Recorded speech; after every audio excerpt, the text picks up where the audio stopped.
사도행전 12장 11절부터 17절까지 제가 한 절 읽고 여러분 한 절 읽고 교독하시겠습니다.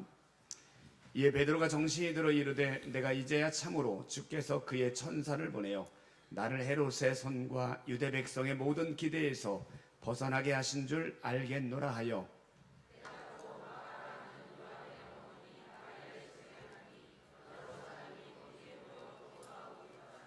베드로가 대문을 두드린데 로데라 하는 여자아이가 영접하러 나왔다가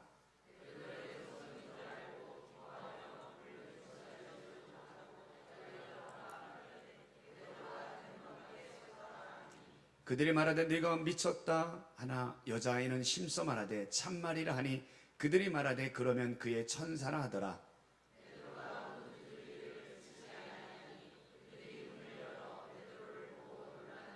함께 읽습니다. 베드로가 그들에게 손짓하여 조용하게 하고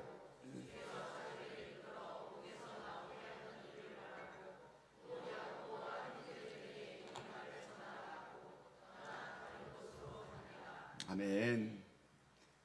초대교회는 성령의 역사로 세워졌습니다. 하나님의 은혜로 폭발적으로 교회가 부흥하게 되어졌고 믿는 자들이 많아지게 되었습니다. 그런데 그러다가 핍박이 찾아옵니다.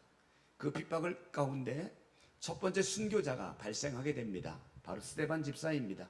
돌에 맞아 죽임을 당하게 됩니다. 오늘 본문의 12장에서는 두 번째 순교자가 등장하게 됩니다. 당시에 헤롯 왕이 예수님의 제자 가운데 야고보 사도를 죽이게 됩니다. 그런데 백성들이 너무 좋아하는 거예요. 그 여세를 몰아서 이번에는 제자들 가운데 우두머리인 베드로를 죽이기 위해 붙잡습니다. 그리고 그를 감옥에 가두게 됩니다. 자, 이때 초대교회가 그 베드로 사도를 위해서 합심해서 기도하게 되어지고 베드로가 기적적으로 살아나게 됩니다. 이것이 바로 12장 전체의 내용입니다. 저는 오늘 한 가지 질문을 통해서 시작하려고 합니다. 하나님의 뜻이 뭘까? 한번 따라해 볼까요? 하나님의 뜻이 뭘까? 모든 신앙인들에게 고민입니다. 하나님의 뜻이 뭘까? 하나님의 뜻이 뭘까? 야고보는 순교했는데 베드로는 살아났습니다. 도대체 그 차이가 뭘까요? 야고보 사도보다 베드로 사도가 믿음이 더 좋았기 때문입니까? 더 많은 사역을 감당했기 때문입니까? 왜 야고보는 죽고 베드로는 살아났을까요? 분명히 야고보 사도가 잡혔을 때도 교회는 그를 위해 기도했는데 그때는 하나님이 응답하지 않았습니다. 그런데 베드로를 위해 기도할 때는 하나님이 응답해 주셨습니다. 도대체 하나님의 뜻이 뭘까? 하나님의 뜻이 뭔지 모를 때가 훨씬 더 많습니다. 어찌 보면 하나님의 뜻을 알아내려고 하는 것은 교만일 수가 있습니다. 갓난아기가 태어나서 자라다 보면 여러 번 예방주사를 맞게 됩니다. 주사라는 게 얼마나 아파요. 주사바늘. 어른도 아픈데 갓난아기가 그 주사바늘 맞으면 얼마나 아프겠습니까? 자지러지죠. 아이 입장에서는 도대체 부모의 마음을 모르겠는 거예요. 나를 너무너무 사랑하는 것을 알겠는데 어떤 때는 갑자기 주사를 맞도록 놔두는 부모의 모습을 보면 갓난아기의 입장에서는 이해가 안 되는 거죠. 그 갓난아이의 입장에서는 절대로 부모의 마음을 헤아릴 수가 없는 거죠. 아이도 부모의 마음을 헤아리지 못하는데 피조물된 우리가 어떻게 전능하신 하나님, 온 세상을 통치하신 하나님의 뜻을 다 이해할 수 있겠습니까? 이해 못합니다. 우리가 할 일은 그냥 그 상황을 받아들이는 거죠. 하나님은 신실하기 때문에, 그 하나님은 실수하지 않기 때문에, 그 하나님은 나를 사랑하시고 나에게 가장 좋은 것을 주시는 하나님이기 때문에 하나님이 하시는 일을 그대로 받아들이는 거예요. 베드로가 감옥에 갇혀 있을 때 천사가 내려옵니다. 천사가 베드로의 모든 수갑을, 쇠사슬을 다 풀어줍니다. 따라오라고 말해서 따라갔더니 그동안 잠겨 있었던 그 문들이 하나씩 철컥철컥 열리게 됩니다. 가다 보니까 옥문 밖으로 나가게 되어지는 거예요. 감옥 밖으로 나오고 난 뒤에 베드로가 이렇게 고백을 합니다. 우리 11절 한번 읽어볼까요? 11절 시작. 이에 베드로가 정신이 들어 이르되 내가 이제야 참으로 주께서 그의 천사를 보내어 나를 헤롯의 손과 유대 백성의 모든 기대에서 벗어나게 하신 줄 알겠노라 하여. 아멘. 볼펜이 있는 분들은 동그라미 한번 쳐보세요. 이제야 여기 한번 쳐보세요. 이제야 동그라미 쳐보시고 마지막 부분에 알겠노라 여기 동그라미 한번 쳐보세요. 이제야 알겠노라. 한번 따라해볼까요? 이제야 알겠노라. 베드로의 고백이, 그럼 이 말은 무슨 말이에요? 그동안은 몰랐다는 거예요. 내가 왜 감옥에 갇혀야 되는지 베드로 그동안 몰랐습니다. 그런데 오늘 이제야 알게 된 거예요. 뭘 알았어요? 아, 나를 감옥에 갇히게 한 분도 하나님이구나. 그리고 나를 지금 감옥에서 밖으로 나오게 하신 분도 하나님이구나. 이 모든 것들이 하나님이 하셨구나. 이것을 베드로가 비로소 깨닫게 된 거예요. 아마 베드로는 밖에 나와서 그렇게 했을 겁니다. 무릎을 치면서 아하, 그랬구나 라고 고백했을 것 같습니다. 전에도 여러분 말씀을 드렸죠. 저희 딸이 대학을 진학할 때에 서울에 있는 대학과 대전에 있는 우송대에 같이 원서를 넣었다고요. 정말 가고 싶은 대학은 서울에 있는 대학에 가고 싶었죠. 왜냐하면 그때 제가 서울에 살았고 서울에도 목회했기 때문입니다. 면접을 봤을 때 서울에 있는 대학에서 참 잘 봤어요. 면접 끝나고 나서 너무 잘 봤다고 좋아했습니다. 대전에 있는 대학은 그냥 그럭저럭 봤고요. 근데 결과는 서울에 있는 대학은 떨어지고 결국 대전에 있는 우송대에 합격했잖아요. 되게 실망을 했습니다. 또 하나님의 뜻이 뭘까? 왜 굳이 멀리 대전까지 보낼까라고 물었던 적이 있습니다. 딸아이가 혼자 내려와서 자취하면서 힘들다고 늘 울어댔던 기억이 아직도 납니다. 그런데 5개월 뒤에 제가 대강교회로 부임하게 되어졌죠. 그때 알게 된 거죠. 아, 이렇게 하나님이 인도해 가시는구나. 그때는 몰랐지만 지나고 나서 보니까 그 속에 하나님의 새로운 계획이 담겨져 있었던 거죠. 베드로 마찬가지. 내가 하나님의 일을 잘 감당하고 있는데 갑자기 감옥에 갇히는 것 이해할 수 없었습니다. 그런데 오늘 천사를 통해서 건짐받고 난 뒤에 아, 이거였구나. 이제야 깨닫게 되는 거예요. 우리의 삶이 그렇습니다. 왜 하나님이 나에게 이런 일을 만나게 했는지, 왜 나에게 이런 고난을 주시는지 이해하지 못할 때가 참 많습니다. 그런데 그 하나님의 뜻을 깨닫게 될 때가 있다는 거죠. 그때까지는 우리가 해야 될 일이 뭐예요? 그냥 믿음으로 기다리는 거예요. 따라해볼까요? 믿음으로 기다리자. 네, 이것밖에 우리가 할 일이 없는 거예요. 자, 오늘 감옥에 있는 베드로의 모습을 한번 보실까요? 군인 4명이 한조가 돼서 4패로 지키고 있습니다. 자그마치 16명이나 베드로를 지키고 있습니다. 이렇게 철통같이 지키는 베드로인데 감옥에서 나온다는 건 상상할 수 없는 일입니다. 거기다가 내일이면 사형 집행합니다. 사형 집행을 하루 앞둔 죄수의 마음이 불안할 수밖에 없잖아요. 그런데 어떤 일이 벌어져요? 7절 한번 읽어볼까요? 7절 시작. 호련히 주의 사자가 나타나매 옥중에 광채가 빛나며 또 베드로의 옆구리를 쳐 깨워 이르되 급히 일어나라 하니 쇠사슬이 그 손에서 벗어지더라. 아멘. 천사가 갑자기 베드로의 옆구리를 쳐 깨웁니다. 여기서 쳐 깨우다는 말은 헬라어로 파타소 이런 뜻이에요. 한번 따라해볼까요? 파타소. 이 말은요, 때린다, 때려 눕힌다 이런 뜻인 거예요. 그러니까 단순히 천사가 와서 베드로를 흔든 정도가 아니라 때리는 것 같이 세게 찬 거예요. 왜 그랬을까요? 지금 베드로가 깊이 잠을 자고 있는 거예요. 아니, 내일이면 죽어야 될 죽음을 앞둔 사람이 어떻게 깊이 잠들 수 있을까요? 저는 이것이 베드로의 믿음이라고 봐요. 믿음의 사람인 베드로는 이 모든 상황을 하나님께 맡긴 겁니다. 하나님께서 나를 스데반처럼 야고보처럼 내 생명을 걷어가시면 나는 순교하고 오늘 하나님 나라에 가는 것이고, 만약 하나님 나를 살려주시면 내가 하나님의 일을 감당하겠습니다. 자기의 생명을 하나님의 손에 맡겨드린 거예요. 베드로는 알았습니다. 내 생명도 내 것이 아니라 하나님의 것인 것을, 하나님의 손에 달려있건 알았어요. 내가 염려한다고 걱정한다고 이 생명이 연장되지 않는다는 걸 베드로는 알고 있었습니다. 그래서 자신의 생명을 하나님께 맡긴 거예요. 사랑하는 성도 여러분, 우리의 삶의 주관자는 하나님인 줄로 믿습니다. 잠언에 말씀합니다. 사람이 계획할지라도 그 걸음을 인도하시는 분은 여호와니라. 내가 아무리 계획해도 그 우리의 걸음 한 걸음 한 걸음을 인도하시는 분은 하나님인 줄로 믿습니다. 결국 우리가 할 일은 뭐예요? 하나님께 내 삶을 맡겨드리는 거예요. 나에게 주어진 그 일을 내가 할 수 있는 한 최선을 다해서 감당하는 것, 그것까지는 우리의 몫입니다. 하지만 결과는 하나님에게 맡겨드리는 거예요. 좋은 결과를 주시면 감사하지만 내가 원치 않는 결과를 주셨더라도 아멘으로 받아들일 수 있어야 돼요. 하나님의 그 깊은 뜻을 모르지만 이 또한 하나님이 하셨기에 그걸 받아들이는 것, 이것이 바로 우리가 해야 될 일인 거예요. 오늘 베드로는 자신의 생명을 맡겼기에 사형집행을 하루 앞두고도 깊은 잠에 빠집니다. 결과를 맡긴 사람은요, 평안을 누리게 돼요. 많은 분들이 불안해합니다. 어떤 문제가 있으면 이 문제 때문에 밤에 잠을 자지 못하고 밤잠을 설치면서 고민하고 깊이 고뇌합니다. 어떤 문제를 해결하기 전에 입맛이 없고 너무너무 힘들어하는 모습들을 보게 되어집니다. 왜 그럴까요? 내 삶은 아직도 온전히 하나님의 손에 맡기지 못했기 때문에 그래요. 이것 하나님 이대로 돼야 됩니다. 안 되면 큰일 납니다라고 여전히 내가 원하는 결과를 붙잡고 있기 때문에 평안을 잃어버리게 되는 거예요. 그런 우리에게 성경은 이렇게 말합니다. 너희 염려를 다 주께 맡기라. 할렐루야. 맡기라는 말은 굴려버린다, 던져버린다, 그런 의미가 있습니다. 내가 안고 있는 모든 고민과 염려들을 하나님께로 던져버리라는 이야기입니다. 하나님 해주세요, 하나님이 책임져 주세요라고 던져버리는 거죠. 그럼 뭐예요? 그리하면 너희를 권고하시리라, 돌봐주시리라.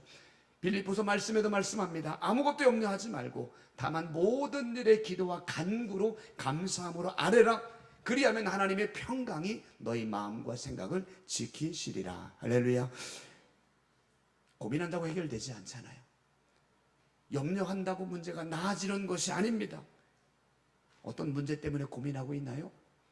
인생의 어떤 무거운 짐 때문에 마음을 짓누림 당하고 있지는 않습니까? 믿음으로 그 문제를 하나님 앞에 고스란히 던져버리세요. 하나님이 해주세요. 나는 못해요. 하나님 감당해 주세요. 하나님 앞길을 이끌어 주세요. 믿음으로 맡길 수 있기를 주의 이름으로 축원합니다. 그럴 때 하나님의 평안이 우리의 마음과 생각 가운데 가득 채워지기를 주의 이름으로 축원합니다. 자, 오늘 베드로가 풀리기 전에 감옥에 갇혀 있어요.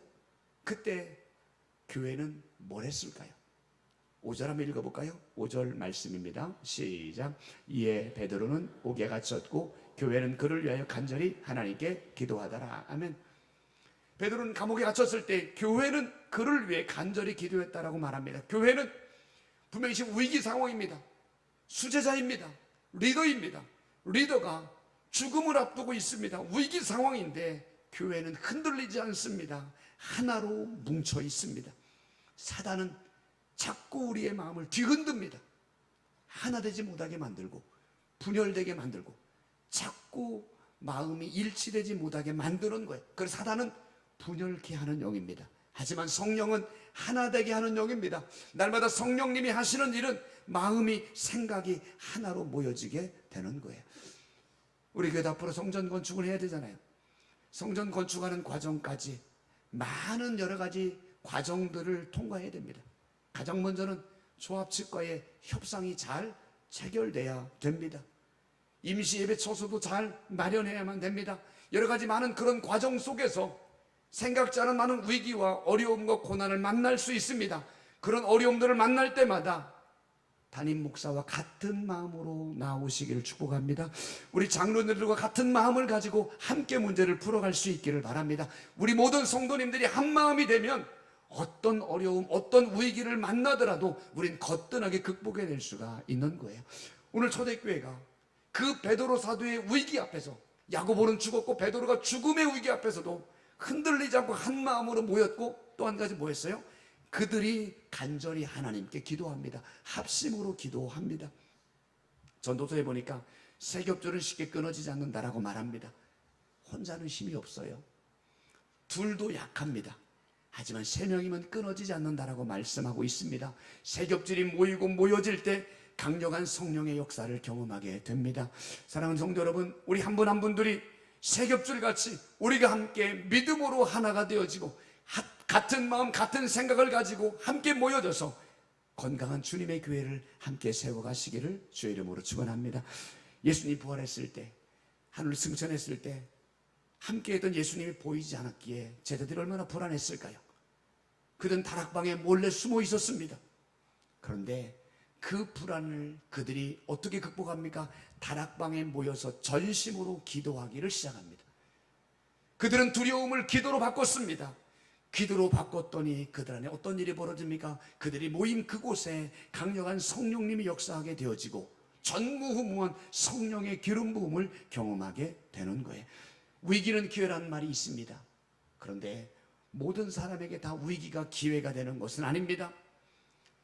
위기를 만났을 때 기도하는 사람에게만, 위기를 만났을 때 부르짖는 사람에게만, 위기를 만났을 때 하나님 앞으로 나가는 사람에게만 기회가 되는 줄로 믿습니다. 우리의 삶에서 고난과 예기치 않은 위기를 만났을 때 주저앉아 있지 않기를 바라요. 하나님이 살아계시잖아요. 그 하나님은 지금도 우리를 사랑하시잖아요. 그 하나님은 지금도 우리의 삶을 이끌어 가시잖아요. 여기까지 이끌어 오신 하나님이 우리의 삶도 지금 상황, 어려운 상황 가운데서도 이유로 우리의 삶을 이끌어 가시는 분입니다. 그 하나님이 나의 하나님이 되시는데 뭘 염려하고 무엇 때문에 낙심하고 계십니까? 낙심은 답이 아닙니다. 절망은 절대로 해답이 아닙니다. 오직 답은 하나님의 손에 있는 줄로 믿습니다. 그 살아계신 하나님께 믿음으로 부르짖을 때에 하나님의 일하시는 기적을 경험하게 될 줄로 믿습니다. 여름 사역 하나님의 은혜로 잘 마쳤잖아요. 모든 부서들이 참 감사하다고 표현을 합니다. 아이들부터 학생들, 청년들까지 좋은 기회가 됐다라고 이야기합니다. 자, 그러면 그렇게 받은 은혜들을 지속할 수 있는 비결이 뭘까요? 기도의 불을 계속적으로 붙이는 거예요. 기도하지 않으면 그 은혜는 한 달을 넘기 어렵습니다. 근데 이 기도의 원리는요, 장작불의 원리와 똑같아요. 장작불 펴보셨죠? 장작을 2개, 3개 정도만 피면요, 금방 꺼져버려요. 근데 장작이 많아지면 많아질수록 불은 점점 활활 타오르게 됩니다. 성도님 기도하는 분들이 2-3사람, 몇 사람만 기도하면 그 오래 기도하지 못합니다. 기도의 불이 금방 꺼질 수밖에 없습니다. 하지만 기도의 대회에 동참하는 사람들이 많아질 때, 서로가 기대어서 함께 믿음으로 기도할 때 기도의 불은 점점 더 활활 타오르게 될 줄로 믿습니다. 아까 광고 드렸잖아요. 많은 분들이 기도하는 시간들을 가졌으면 좋겠다라고 이야기해서, 그러면 목요일날 저녁에 같이 한번 모여서 기도합시다라고 결정하게 되어졌습니다. 매주 목요일 저녁 8시입니다. 몇 요일이요? 목요일. 몇 시요? 8시. 오세요. 시원하게 에어컨 틀어드리겠습니다. 오세요. 하나님이 살아계시고 그 하나님의 부르짖는 자들의 기도를 들으시고 응답해 주신다고 약속했기에 우리는 그 약속의 말씀 하나 붙잡고 나가는 겁니다. 답답하면 오세요. 문제가 있으면 오세요. 아프면 오세요. 함께 기도하다 보면 하나님의 일하심을 경험하게 되는 거예요. 지난주 수요일에도 예배 끝나고 몇몇 분들이 기도했어요. 근데 어떤 분이 기도하다가 방언의 은사를 받은 거예요. 여러분, 방언의 은사는 무슨 집회만 가서 받는 것이 아니에요. 성령님이 임하시면 혼자 기도하다가도 받을 수 있고, 같이 기도하다가도 받을 수 있고, 얼마든지 하나님의 은혜와 응답들을 경험하게 되는 겁니다. 따라합시다. 위기를 기도로 돌파하자. 사랑하는 여러분, 우리 교회가 기도하는 교회, 뜨겁게 기도해서 이번 여름 사역 때 받은 은혜들이 계속적으로 활활 타올라서 더 놀라운 하나님의 은혜와 역사를 경험하는 우리 모두가 되기를 주의 이름으로 축원합니다. 많은 분들이 기도를 시작하면서도 오래 기도하지 못할 때가 있어요. 왜 그러냐면, 목사님 기도해봐도 응답이 없어요. 기도했는데 아무런 일이 없어요 라는 마음들 때문에 기도하다가 자꾸 멈추는 분들이 있어요. 하나님의 응답은 언제 올까요? 하나님 언제 응답해 주시는 걸까요? 우리 6절 말씀을 한번 읽어볼까요? 6절 말씀 시작. 헤롯이 잡아내려고 하는 그 전날 밤에 베드로가 두 구린 틈에서 두 쇠사슬에 매여 누워 자는데 파수꾼들이 문 밖에서 옥을 지키더니. 아멘. 베드로가 옥에 갇혀있고 내일 죽임을 당하는 전날 밤, 하나님의 응답은 죽임을 당하는 전날 밤 마지막 순간에 이루어지는 거예요. 베드로가 잡힌 날이 언제냐면 무교절 기간입니다. 무교절은 일주일 동안 진행이 됩니다. 그 4절에 6월절 후에, 이 말은 무교절 후에 백성 앞에 끌어내려고 합니다. 무교절 절기가 끝나면 죽이려고 한 겁니다. 결국 베드로는 대략적으로 한 5일, 6일 정도 감옥에 있었던 것으로 짐작합니다. 그런데 하나님이 언제 베드로를 건져냈다고요? 내일이면 죽임을 당하는 바로 전날 밤에 응답해 주는 거예요. 하나님의 응답은 전날 밤에 이루어져요. 따라합시다. 하나님의 응답은 전날 밤에 이루어진다. 이 전날 밤이 언제예요? 기도의 분량이 채워지는 날인 거예요. 기도의 분량이 채워지는 그날 하나님 응답해 주세요. 느헤미야는요, 왕의 술 맡은 관원이었잖아요. 소식을 들었어요. 예루살렘 성벽이 무너졌고 성문이 불탔고 많은 백성들이 시리에 빠져있다는 이야기를 듣고 너무 가슴이 아파서 할 수 있는 게 아무것도 없잖아요. 그러다가 기도합니다. 금식하며 기도하고 밤낮으로 기도해요. 근데 아무 일도 벌어지지 않았어요. 기도를 시작한 날이 기슬월이라고 돼 있어요. 이 날은 우리 쓰는 달력으로 따지면 9월 달에 해당됩니다. 9월 달에 기도를 시작했어요. 그런데 느헤미야가 왕의 허락을 받고 예루살렘으로 돌아가게 된 상황이 연출된 날이 언제냐면 니산월이라고 되어 있습니다. 니산월은 다음에 1월 달입니다. 몇 개월 걸린 거예요? 4개월 걸린 거예요. 느헤미야는 4개월 내내 밤낮으로 기도해도 응답이 없었지만 기도를 끊임없이 심었더니 4개월이 되는 날, 기도의 분량이 채워지는 그날 하나님의 왕의 마음을 움직여서 그가 예루살렘으로 돌아갈 수 있는 길이 열려지게 된 거예요. 응답이 더디다고 낙심하지 않기를 바랍니다. 아직 전날 밤이 오지 않은 거예요. 아직 기도의 분량이 채워지지 않은 겁니다. 베드로는 6일 동안이 기도의 분량이었던 거예요. 느헤미야는 4개월이 기도의 분량이었던 거예요. 요셉은 13년이 기도의 분량의 기간이었던 거예요. 사랑하는 여러분, 그 기도의 기간은 하나님의 손에 달려 있어요. 우리는 몰라요. 하지만 기도의 분량이 쌓여지고 쌓여지고 쌓여질 때 반드시 하나님의 응답을 경험하게 될 줄로 믿습니다. 따라합시다. 기도의 분량을 채우자. 네, 꼬박꼬박 저축하면 목돈이 되는 것처럼 하나님 앞에 기도를 끊임없이 심고 심다 보면 기도의 분량이 채워져서 하나님의 은혜를, 하나님의 응답을 경험하게 될 줄로 믿습니다. 자, 그런데 이렇게 은혜로운 사건이 연출되는 과정에 참 이해하기 어려운 한 사건이 벌어지잖아요. 우리 12절부터 15절 한번 읽어봐요. 12절로 15절 시작. 깨닫고 마가라는 요한의 어머니 마리아의 집에 가니 여러 사람이 거기에 모여 기도하고 있더라. 대문을 두드린데 영접하러 나왔다가 베드로의 음성인 줄 알고 기뻐하여 문을 미처 열지 못하고 달려 들어가 말하되 베드로가 대문 밖에 섰더라 하니 그들이 말하되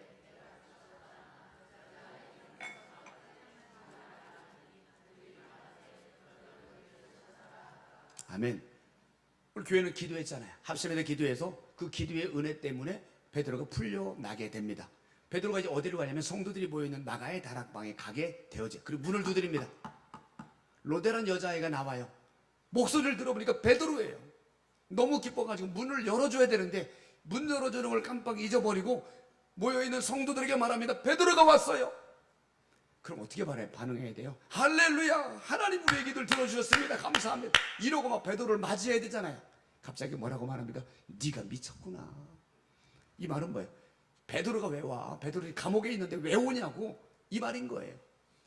진짜라고요? 진짜 베드로가 왔다고요? 라고 물어보니까 무슨 베드로야, 하나님의 천사겠지, 그의 천사겠지 라고 이야기를 하게 되는 거예요. 이 상황을 가만히 생각을 해보세요. 우리의 모습 아닙니까? 열심히 기도해요. 근데 확신이 없어요. 응답해 주시리라는 확신이 없는 거예요. 기도하면서도 늘 마음 한귀통에는 안 될 거야, 안 될 것 같은데 라는 마음이 있는 거예요. 기도하고 열심히 부르짖고 돌아가면서 제일 먼저 하는 게 뭐예요? 걱정부터 해요. 안 되면 어떡하지? 안 되면 어떡하지? 여러분이 하나님이라면 그렇게 드리는 기도에 응답을 해 주실까요? 안 해 주실까요? 그런 기도에 하나님의 마음이 감동할 수 있을까요? 그래서 하나님은 우리에게 말씀합니다. 야고보 사도를 통해 말합니다. 믿음으로 구하고 조금도 의심하지 말라. 따라합시다. 믿음으로 구하고 의심하지 말라. 사랑하는 성도 여러분, 기도의 응답은 하나님께 맡기고 날마다 믿음으로 구하시길 간절히 축원합니다. 응답은 언제 주시는 거예요?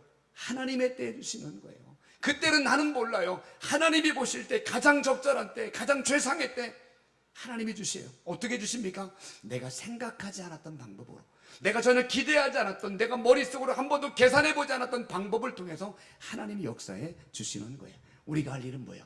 그냥 응답의 때는 하나님께 맡기고 믿음으로 구하는 것, 이것이 바로 우리의 모습인 거예요. 따라합시다. 믿음으로 구하고 응답은 맡기자. 한번 다시요. 믿음으로 구하고 응답은 맡기자. 할렐루야. 오늘부터 이런 마음으로 기도하시길 바래요. 응답은 좀 하나님께 맡겨버리세요. 하나님이 나를 너무너무 잘 알고 계시기에 나를 사랑하시기 때문에 하나님이 알아서 주시니까 맡기고, 나는 그저 오늘 매일매일 믿음으로 기도의 자리로 나가기만 하면 그분이 알아서 하시는 거예요. 로데라는 여종의 모습을 한번 살펴볼게요. 어린 소녀예요. 종일 수 있어요. 집에서 문이 열어주고 닫아주는 그런 역할을 하는, 어찌 보면 존재감이 없는 그런 여자입니다. 그런데 가만히 보세요. 오늘 다락방에 모인 사람들 중에 이름이 언급된 사람은 로데가 유일합니다. 많은 사람들이 모였다고는 하지만 누가 모였는지는 몰라요. 안드레가 왔는지 요한이 왔는지 몰라요. 왜? 이름이 없어요. 그런데 로데라고 하는 여인의 이름만 유일하게 기록되어 있어요. 어떤 신학자는 이렇게 말해요. 베드로가 풀려난 것은 로데라는 여종의 믿음 때문이다. 이렇게 표현하기까지 합니다. 베드로가 풀려난 모습을 보았을 때에 거기에 있는 모든 사람들이 얼마나 부끄러웠을까요? 뭐라고 말했어요? 로데를 향해 너 미쳤구나. 야, 베드로의 천사야 라고 말했던 자신들의 모습을 생각해 보면 얼마나 부끄러웠을까요? 이 사건은 초대교회 성도들에게 작은 간증이 됩니다.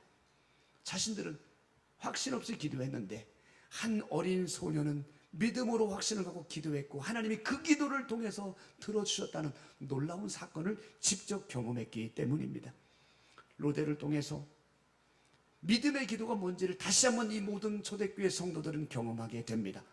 그리고 이후로 그들의 기도의 자세가 바뀌었을 겁니다. 그러면서 믿음으로 기도함으로 초대교회가 더욱더 든든하게 세워지고 더욱더 교회의 놀라운 부흥을 경험하는 원동력이 됐을 거예요. 이것이 바로 뭐예요? 한 사람의 선한 영향력입니다. 로데의 뜻이 뭘까요? 장미꽃입니다. 영어로 장미가 뭐예요? 로즈. 여기서 나온 거예요. 헬라어 로데에서 영어 로즈로 나온 거예요. 장미꽃은 아름다운 향기를 발산합니다. 그런데 오늘 로데의 믿음의 기도는 주변의 많은 사람들에게 아름다운 향기로 번져 나가죠. 저는 그 향기를 믿음의 향기라고 말하고 싶어요. 오늘 말씀의 제목을 장미꽃의 향기 이렇게 정했어요. 한번 따라해볼까요? 장미꽃의 향기. 장미꽃에 많은 사람들에게 아름다운 향기를 내뿜듯이 오늘 로데라고 하는 장미꽃이라는 뜻을 갖고 있는 로데 한 사람의 믿음의 기도를 통해 그의 많은 사람들에게 믿음의 향기를 발산하고 있는 거예요. 저는 그래서 이 로데를 네 번째 작은 영웅이라고 말하고 싶습니다. 사랑하는 성도 여러분, 믿음의 사람만이 선한 영향력을 끼칠 수 있습니다. 믿음의 사람만이 주변의 사람들에게 아름다운 향기를 발산할 수 있습니다. 믿음의 사람만이 하나님 앞에 작은 영웅으로 세움받게 되는 줄을 믿습니다. 우리 14절 한번 읽어볼까요? 14절 말씀 시작. 베드로의 음성인 줄 알고 기뻐하여 문을 미쳐 열지 못하고 달려 들어가 말하되 베드로가 대문 밖에 섰더라 하니 아멘. 로데는 베드로의 음성을 듣고 가장 먼저 반응이 뭐예요? 기뻐합니다. 로데가 받은 또 하나의 선물, 기도의 사람이 받은 또 하나의 선물은 뭐냐면 기쁨이 되는 거예요. 하나님은 기도하는 사람에게 기쁨을 선물해 주십니다. 저는 이 선물을 너무 많이 받았어요. 저녁에 어떤 때는 기도하러 나올 때 마음이 무거울 때가 있어요. 오늘은 쉴까? 이런 마음이 들면서 억지로 그냥 나왔던 적도 많았습니다. 그런데 1시간 기도하고 돌아갈 때가 되면 제 안에 말할 수 없는 기쁨이 샘솟는 것을 여러 번 수도 없이 체험하게 되어집니다. 기도는 우리에게 하나님의 기쁨을 경험하게 하는 통로가 되는 거예요. 우리 요한복음 16장 24절 읽어볼까요? 요한복음 16장 24절 시작. 지금까지는 너희가 내 이름으로 아무것도 구하지 아니하였으나 구하라 그리하면 받으리니 아멘. 충만하리라. 구하라 그리하면 받으리니 할렐루야. 구하면 반드시 받게 되는 줄로 믿습니다. 이게 첫 번째 응답의 하나님의 선물이라면 두 번째 선물은 뭐예요? 기쁨인 거예요. 기도하는 자에게 응답이 첫 번째 선물이라면 두 번째 선물은 기쁨이 충만하리라. 기도하는 사람에게 하나님이 말할 수 없는 세상이 주지 못하는 그런 기쁨을 선물해 주는 줄로 믿습니다. 이런 기쁨이 우리 사랑하는 성도님들의 마음속에 날마다 가득 채워지기를 주의 이름으로 축원합니다. 말씀 마무리합니다. 하나님의 뜻 몰라요. 그런데 시간이 지나면 알게 되는 거예요. 그때까지 뭐합니까? 제발 실망하지 마세요. 제발 좀 투덜거리지 마세요. 그냥 묵묵히 살아계신 하나님 앞에 기도의 자리로 나아가세요. 기도의 분량이 쌓여지다 보면 하나님 가만히 있지 않아요. 나의 기도의 분량이 쌓여지면 쌓여질수록 하나님의 응답의 때는 점점 가까우는 것이고, 하나님이 볼 때 그 분량이 됐을 때 반드시 응답으로 선물해 주시는 거예요. 바로 그날이 첫날 밤인 거예요. 의심하지 말고 응답의 때는 하나님께 맡겨드리고 믿음으로 하나님 앞에 기도의 분량을 쌓아가다 보면 구하는 자에게 주시겠다라고 약속하신 하나님이 반드시 응답을 선물해 주실 줄로 믿습니다. 그리고 보너스로 내 안에 말할 수 없는 기쁨을 선물해 주는 거예요.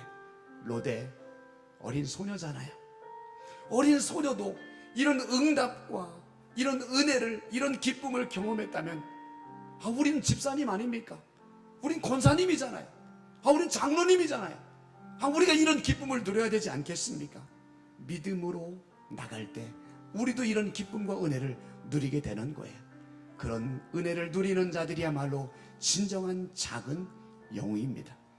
사랑하는 모든 성도님들이 믿음의 기도로 하나님께로 나가서 작은 영웅으로 세워지고 하나님의 기쁨을 누리며 살아가시기를 주의 이름으로 축원합니다. 우리 같이 한번 찬양합시다. 세상 흔들리고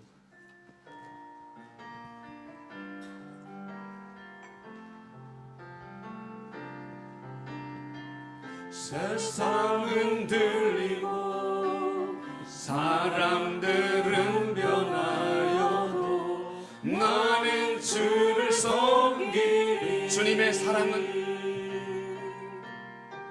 주님의 사랑은 영원히 변하지 않네. 나는 주를 신뢰. 믿음 흔들리고 믿음 흔들리고 사람들 주를 떠나도 나는 주를 섬기리. 주님의 나라는 주님의 나라는 영원히 쇠하지 않네. 나는 주를 신뢰. 아멘. 오직 믿음으로 오직 믿음으로. 아멘. 믿음으로 내가 살리라. 오직 믿음으로 오직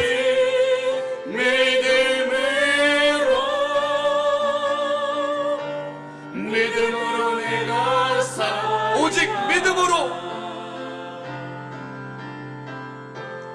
오직 믿음으로. 아멘.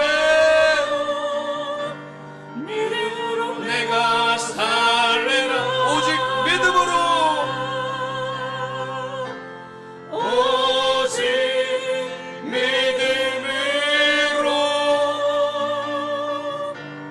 믿음으로 내가 살. 오직 의인은 오직 의인은 믿음으로 말미암아 살리라. 아멘. 오직 의인은 오직 의인은 믿음으로 말미암아 살리라. 아멘. 우리 같이 기도하길 원합니다. 의인은 믿음으로 말미암아 사는 거예요. 나를 죽이든 살리든 하나님께 달려 있습니다. 하나님도 아시잖아요. 내가 지금 어떤 마음인지 어떤 형편인지 아시잖아요. 내 모든 거 하나님께 맡겨드리고 나 그저 하나님 한 분만 바라보고 붙잡고 살아가겠습니다. 믿음으로 달려가겠습니다. 응답은 낚이고 믿음으로 기도하며 나갑니다. 하나님, 내 삶을 책임져 주옵소서. 내 안에 의심을 몰아내 주시고 기도의 분량이 채워지는 그날까지 기도의 분량을 쌓기를 원합니다. 기도의 자리를 사모하며 나가게 도와주셔서 하나님의 응답, 하나님이 주시는 기쁨을 선물로 받게 하여 주옵소서. 우리 같이 한번 함께 믿음으로 기도하겠습니다. 살아계신 하나님 아버지, 오직 의인은 믿음으로 말미암아 살아갑니다.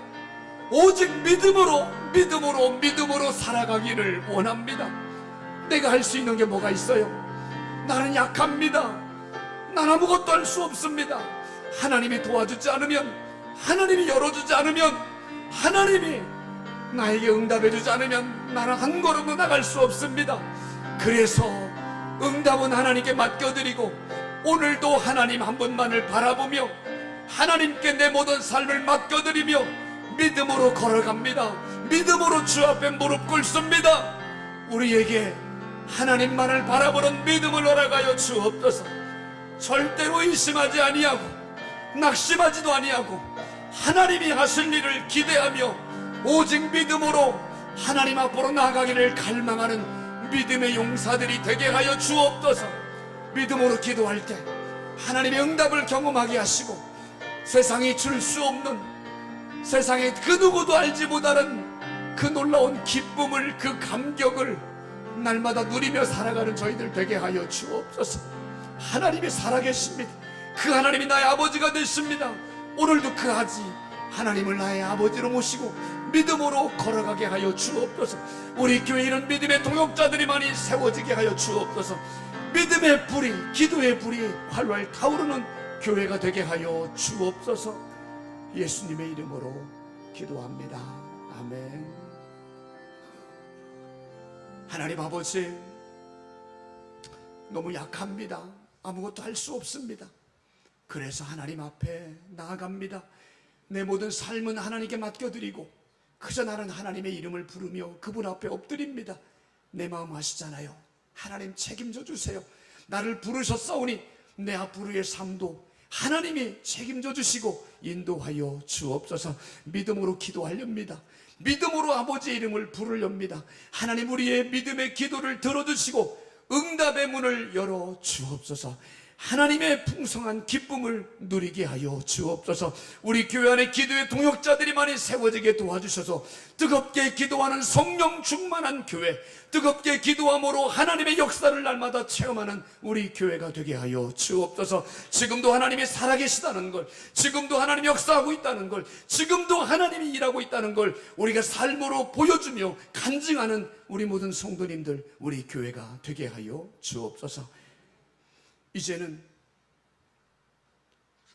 우리의 왕이신 예수 그리스도의 그 신은혜와 왕이신 예수님을 보내주신 하나님의 사랑하심과 우리 안에서 우리를 위해 간구하고 계시는 성령님의 위로 교통하심이 뜨겁게 믿음으로 전심으로 기도의 자리로 나아가기를 갈망하는 사랑하는 모든 성도들과 저들의 가정과 삶의 현장 위에 우리 교회와 나라와 민족 위에 저 북녘 땅에 있는 믿음의 형제들과 수많은 선교사님들의 사역 위에 영원히 함께 하시기를 간절히 축원하옵나이다. 아멘.